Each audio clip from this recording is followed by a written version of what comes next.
నమస్కారం. ప్రముఖ రాజకీయ నాయకులు, రాజకీయ విశ్లేషకులు, వ్యాపారవేత్త అయిన కొంతాల ఉమా గారితో నేటి ఫలితాలపై విశ్లేషణ. నమస్కారం అండి. ఈరోజు రాష్ట్రంలో జరుగుతున్నటువంటి ఫలితాల మీద ఈరోజు విశ్లేషించడం జరుగుతుంది. ముందుగా రాష్ట్ర ప్రజలకు నా యొక్క హృదయపూర్వక శుభాకాంక్షలతో పాటు ధన్యవాదాలు కూడా తెలియజేసుకుంటున్నాను. వైసీపీ ఘోరంగా ఓటమి చూడడానికి కారణం ల్యాండ్ టైటిల్ యాక్ట్ అంటున్నారు. దాని మీద విశ్లేషణ. ఈ ల్యాండ్ టైటిల్ యాక్ట్ అనేది కేంద్ర ప్రభుత్వం తీసుకొచ్చినప్పటికీ కూడా దానిలో వాళ్ళు ఒక 5 అంశాలు జోడించినట్టయితే వీళ్ళు 15 అంశాలు జోడించి రైతులకు ఉన్నటువంటి సర్వ హక్కుల్ని కూడా నశింపజేసే విధంగా ఈ ల్యాండ్ టైటిల్ యాక్ట్ని ఈ రాష్ట్ర ప్రభుత్వం తయారు చేసిందని ప్రజల్లో నానుడి. అది వాస్తవం కూడా జరిగినట్టుంది. దానివల్లే ప్రజలు కూడా ఈ ప్రభుత్వం చేసేటటువంటి ఏ చట్టం కూడా కరెక్ట్గా లేదు కాబట్టి సుమారుగా 2000 కేసులు పైచీలకు కోర్టుల్లో వీగిపోవడం జరిగింది. అదేవిధంగా ప్రభుత్వానికి ఉన్నటువంటి వైసీపీ ప్రభుత్వానికి వ్యతిరేకంగా తీర్పులు కూడా రావడం జరిగింది. అయితే మనకి మొదటగా ఒక మంచి ముఖ్యమైనటువంటి ఉదాహరణ ఏంటంటే రాజధాని అయినటువంటి అమరావతి మీద తీర్పుల్లోనే ఈ ప్రభుత్వం చాలా తప్పిదాలు చేసింది. అందువల్లే హైకోర్టులో 1-2 నెలల్లో తీర్పు వస్తుందనగా ముందుగానే 2-3 నెలల ముందుగానే వేసినటువంటి కోర్టులో వేసినటువంటి కేసుని ఉపసంహరించుకుంది, 3 రాజధానుల కేసుని. అంటే వీళ్ళ అర్థం ఏంటంటే దీని అర్థం మేము తప్పుగా చట్టం తయారు చేసాం, మేము చేసిన చట్టం చెల్లదని వీళ్ళు ఉపసంహరించుకొని కోర్టుకేమో ఒక మాట చెప్తారు, బయట ఇంకో పని చేస్తూ ఉంటారు. ఇలాంటివన్నీ కూడా జరుగుతున్నాయి కాబట్టి ల్యాండ్ టైటిల్ యాక్ట్ కూడా చాలా పొరపాట్లు ఉన్నాయని ప్రజలు గట్టిగా విశ్వసించారు. ముఖ్యంగా రైతులు 10 సెంట్ల భూమి దగ్గర నుంచి 10 ఎకరాలు 100 ఎకరాలు ఉన్నటువంటి భూస్వాముల వరకు కూడా ఈ ల్యాండ్ టైటిల్ యాక్ట్ చూస్తుంటే ఏదో ప్రమాదకరమైనటువంటి జీవోలాగా ఉంది, చట్టంలా ఉందని భావించి ఈ ప్రభుత్వాన్ని అదే భూమిలో పాతిపెట్టేసి ఈరోజు 15 సీట్లకు పరిమితం చేశారని నేను భావిస్తున్నాను. పోయింది చిక్కుకుపోవడం వల్ల ప్రజాస్వామ్యానికి బదులుగా నియంతృత్వ పోకడలతో రాజ్యం వెళ్ళింది.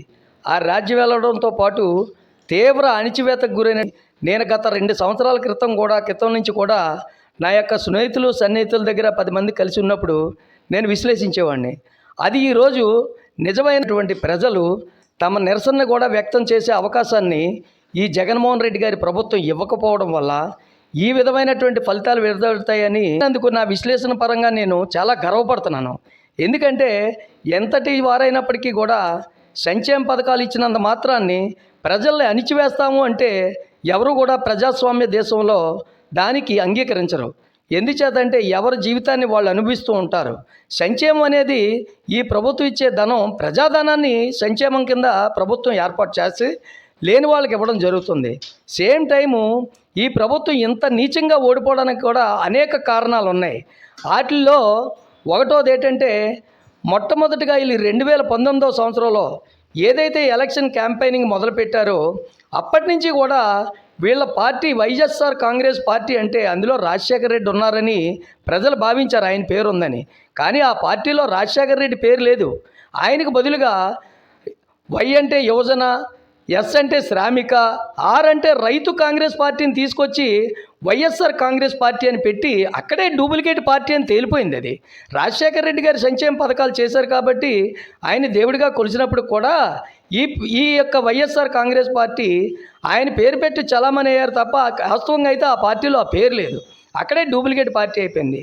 రెండవ అతి పెద్ద కారణం ఏంటంటే ఏదైతే వివేకానంద రెడ్డి గారి మర్డర్ కేసు ఉందో ఆయన్ని నిర్దాక్షిణ్యంగా చంపేస్తే ఒక కన్ను ఇంకో కన్నును పొడుచుకుంటుందా అని ఒక రాష్ట్ర ముఖ్యమంత్రి స్వయాన అసెంబ్లీలో ప్రకటిస్తే దానికి భిన్నంగా సిబిఐ వాళ్ళు అదే ఎవరైతే ఎంపీ ఉన్నారో ఆ ఎంపీ పాత్ర పూర్తిగా ఉందని నిర్ధారించి వాళ్ళు కోర్టులో ఎఫిడవిట్ ఫైల్ చేయడం జరిగింది. ఇది ఒక అబద్ధమని ప్రజలు గమనించారు. సొంత చిన్నాన్నని చంపేస్తే అసలు 16 నెలలు జైల్లో ఉన్న వ్యక్తికే ఓటేయకూడదు. అలాంటిది సొంత చిన్నాన్ని చంపేసిన వాళ్ళు కూడా సమర్థించినటువంటి ఈ ముఖ్యమంత్రిని రెండోసారి ఏ విధంగా వాళ్ళు సమర్థిస్తారన్నది కూడా నాకు ఆలోచన. మూడవది ఏంటంటే పోలవరం ప్రాజెక్టుని గౌరవ మాజీ ముఖ్యమంత్రి వర్యులు, కాబోయే ముఖ్యమంత్రి వర్యులు ఈరోజు గౌరవ చంద్రబాబు నాయుడు గారు ఉన్నారు. ఆయన 72% వరకు కూడా కేంద్రం డబ్బులు ఒకవేళ లేటుగా ఇచ్చినప్పుడు కూడా రాష్ట్ర ప్రభుత్వం నుంచి డబ్బులు పెట్టి మళ్ళీ వాళ్ళు వచ్చినప్పుడు రీఎంబర్స్ చేసుకొని పోలవరం ప్రాజెక్టుని 72% వరకు తీసుకొచ్చినటువంటి ఘనత మరియు ఒకానొక కాంక్రీట్ విషయంలో ప్రపంచ చరిత్ర సృష్టించినటువంటి కాంక్రీట్ జరిగింది పోలవరం ప్రాజెక్టులో. అలాంటి కార్యక్రమాలు చేసి చంద్రబాబు నాయుడు గారు సోమవారం పోలవరం అని పెట్టుకున్నప్పటికీ కూడా వీళ్ళు దాన్ని అవినీతి జరిగిందని ప్రజలకు మసిపూసి మారిడిగా చేశారు. అది కూడా తప్పని ఈ 5 సంవత్సరాల్లో తేలిపోయింది. ఇకపోతే ప్రత్యేక హోదా, యువకులు, ఉద్యోగులు, పారిశ్రామికవేత్తలు, రాష్ట్రంలో ఉన్నటువంటి సగటు పౌరుడు ప్రత్యేక హోదా వస్తుంది అంటే రాష్ట్రం దినదరాభివృద్ధి చెందకుండా ఒక్కసారి అభివృద్ధి చెందుతుంది. లెస్ ట్యాక్స్కి వస్తువులు దొరుకుతాయి, పరిశ్రమలు అభివృద్ధి చెందుతాయి, ఉద్యోగ అవకాశాలు వస్తాయి అన్న ఆలోచన మీద ఏదైతే మాజీ ముఖ్యమంత్రి కాబోతున్నాడో జగన్మోహన్ రెడ్డి, ఆయన ప్రతిపక్షంలో ఉన్నప్పుడు ప్రతి యూనివర్సిటీ, ప్రతి కాలేజీని సందర్శించి ఒక ఐపాక్ టీం ద్వారాగా ఫాల్స్ మాట్లాడే వాళ్ళు పెట్టుకొని, అన్నా నువ్వు వస్తే మాకు ఉద్యోగాలు వస్తాయన్న ఆలోచనతో వాళ్ళకి చెప్పించి, ఎవరైతే ఆ విధంగా చెప్పారో వాళ్ళు ఈవేళ వాలంటీర్ ఉద్యోగాలు చేసుకుంటున్నారు. ఇలాంటి అబద్ధాలన్నీ కూడా రాష్ట్ర ప్రజలేమీ అంత గడ్డిదీని లేరు, అమాయకులు కాదు. రాష్ట్ర ప్రజలు చాలా విజ్ఞులు, తెలుగు ప్రజలు. అందువల్ల ఏంటంటే తెలుగు ప్రజలు అంటే వాళ్ళ సత్తా ఏంటంటే కేంద్రంలో ప్రధానమంత్రులు తయారు చేసే సత్తా ఉన్న ప్రజలు తెలుగు ప్రజలు. అది జగన్మోహన్ రెడ్డి గమనించకపోవడం ఆయన దురదృష్టం, వాళ్ళ పార్టీ కార్యకర్తల దురదృష్టం. రౌడీజంతో, రాక్షసంతో, అదేవిధంగా అణిచివేతలతోటి ప్రభుత్వాన్ని నడుపుదామంటే అది జరగని పని. ఎందుకంటే ఒక హిట్లర్, ఒక ముస్సోలిని అలాంటి వాళ్ళే సూసైడ్ చేసుకున్నటువంటి చరిత్ర ఉన్నటువంటి ప్రపంచం మంది.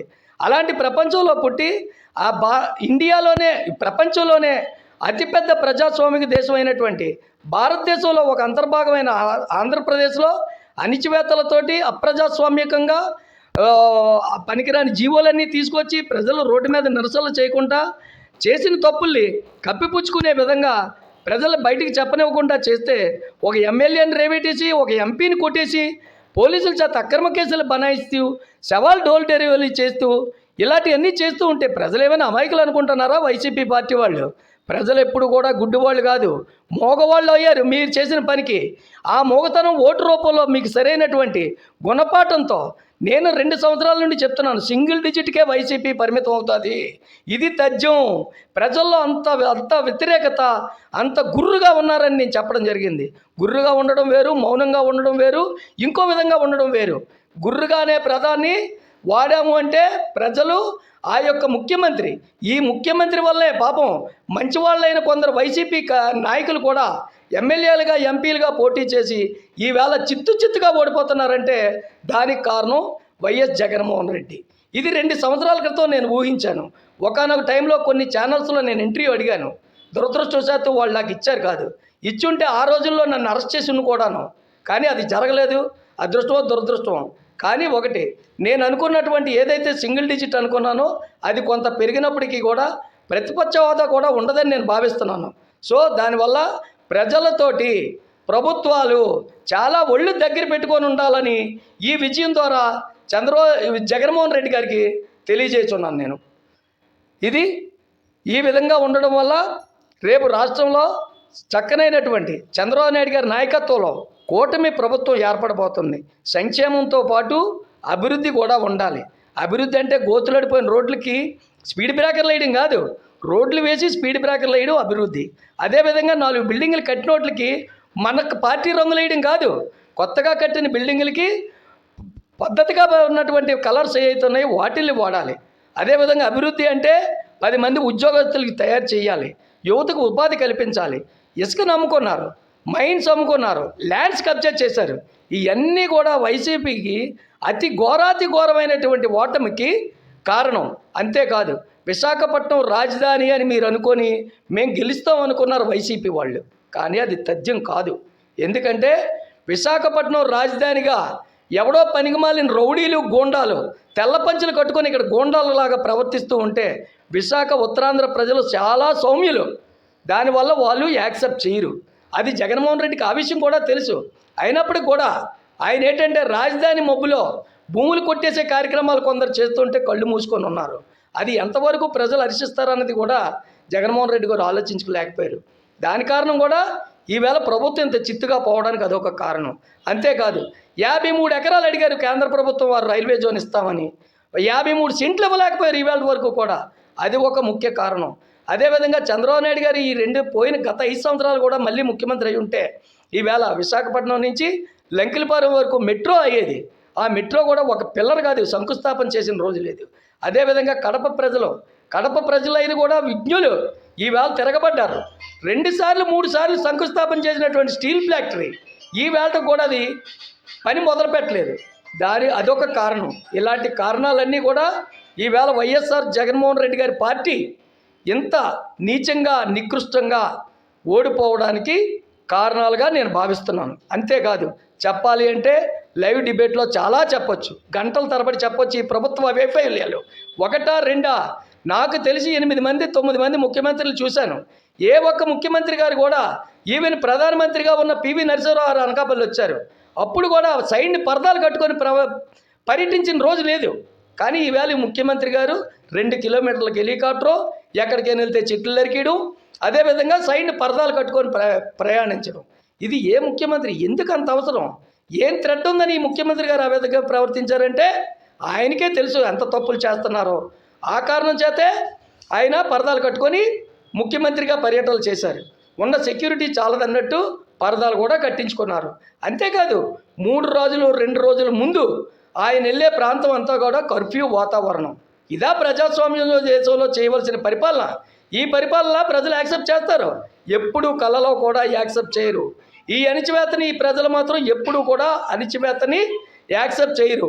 ఇది గమనించి రాజకీయంగా ఎవరైనా సరే ముందు మసులుకోవాలని నేను కోరుకుంటున్నాను. Thank you very much. కూటమినాథులందరికీ శుభాకాంక్షలు తెలుస్తున్నది. నేను ఈరోజు ఏదైతే కూటమి ఉందో భారతీయ జనతా పార్టీ మరియు తెలుగుదేశం పార్టీ మరియు జనసేన పార్టీల అధినేతలకు, గౌరవ సోదర కార్యకర్తలందరికీ కూడా హృదయపూర్వక శుభాకాంక్షలు తెలియజేసుకుంటూ, మరి ఈ కూటమి ఏదైతే జగన్మోహన్ రెడ్డి 30 సంవత్సరాలు అన్నాడో ఆయన 30 సంవత్సరాలు ఈ కూటమి పరిపాలనలో సాగుతుందని, తద్వారా రాష్ట్రం అభివృద్ధి చెందుతుందని, మనందరం బాగుంటామని, అందులో మనం ఉంటామని కోరుకుంటూ మీ అందరికీ మరొకసారి హృదయపూర్వక శుభాకాంక్షలు. కొనతాల ఉమా, అనకాపల్లి.